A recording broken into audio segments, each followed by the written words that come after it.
তার উদ্দেশ্যের প্রধান যেটা বিষয় সেটা হচ্ছে যে অত্যন্ত আনন্দের খবর যে আসানসোলের পূর্ণভূমিতে আমাদের যশস্বী প্রধানমন্ত্রী নরেন্দ্র মোদীজি আগামী 9 তারিখ আসছেন।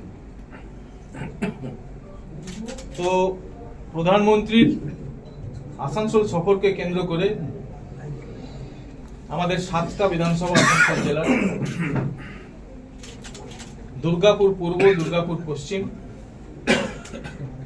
বড়জোড়া, সালতোরা এবং রঘুনাথপুর, এই কটা বিধানসভা থেকে আমাদের লোকজন এখানে আসবে, সভাতে অংশগ্রহণ করবে। সবার স্থান হচ্ছে আসানসোল স্টেডিয়াম বা পোলো গ্রাউন্ড, যেটাকে আমরা বলি, সেই পোলো গ্রাউন্ড। এই পোলো গ্রাউন্ডে এর আগেও নরেন্দ্র মোদীজির সভা হয়েছে একাধিকবার।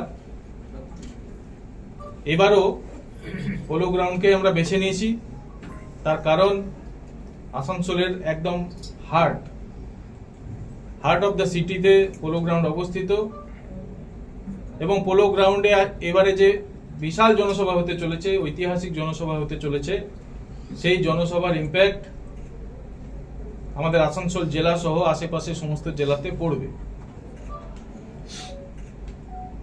1 লক্ষেরও বেশি জনসমাগম এই সভাতে হবে। আমরা জানি যে সবাই মাঠে ঢুকতে পারবে না, কিন্তু গোটা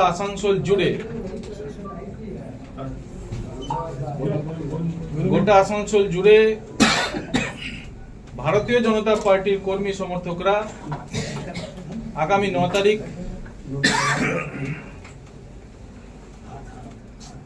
ছড়িয়ে ছিটিয়ে থাকবে এবং আসানসোলের যারা ভোটার রয়েছেন সেদিন শুধু বিজেপিকেই তারা দেখতে পাবে।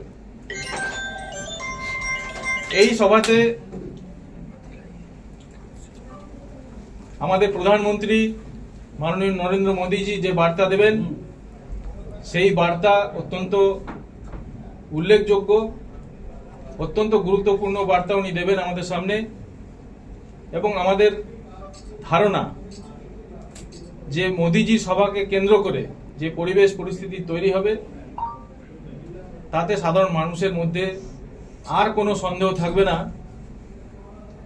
যে আসানসোলের 7টা সিট বিজেপি জিতবে এবং পশ্চিমবঙ্গে ভারতীয় জনতা পার্টির সরকার গঠন হবে। এই প্রসঙ্গে অত্যন্ত গুরুত্বপূর্ণ যে কথা বলা দরকার সেটা হচ্ছে, অত্যন্ত ব্যস্ততার মধ্যেও প্রধানমন্ত্রীর সফর আসানসোলেই হচ্ছে। তার কারণ পশ্চিমবঙ্গে সরকার গঠনের জন্য আসানসোলের যে কন্ট্রিবিউশন, সেই কন্ট্রিবিউশনটা কেন্দ্রীয় বিজেপি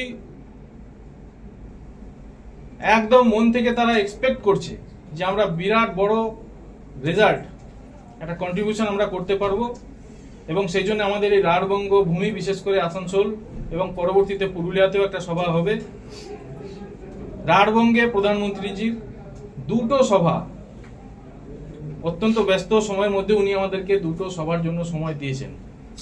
এর থেকে স্পষ্টভাবে বোঝা যায় যে 26-এর নির্বাচনে পশ্চিমবঙ্গে সরকার গঠনের ক্ষেত্রে আমাদের এই রাঢ়বঙ্গ জোন থেকে, বিশেষ করে আসানসোল এবং পুরুলিয়াকে কেন্দ্র করে যে সমস্ত অঞ্চলগুলো রয়েছে, সেই সমস্ত সিটে এই সিটগুলোকে বিজেপি কতটা গুরুত্ব দিচ্ছে। এবং আমাদের দৃঢ় বিশ্বাস যে পশ্চিমবঙ্গে সরকার গঠনের ক্ষেত্রে আমরা উল্লেখযোগ্য কন্ট্রিবিউশন করব। মোদীজি সভা দিনে সেটা সবার সামনে স্পষ্ট হয়ে যাবে এবং সাধারণ মানুষের মধ্যে কোনো সন্দেহ আর থাকবে না যে বিজেপি ক্ষমতাতে আসছে, আসানসোলের 7টা সিট আমরা জিতছি।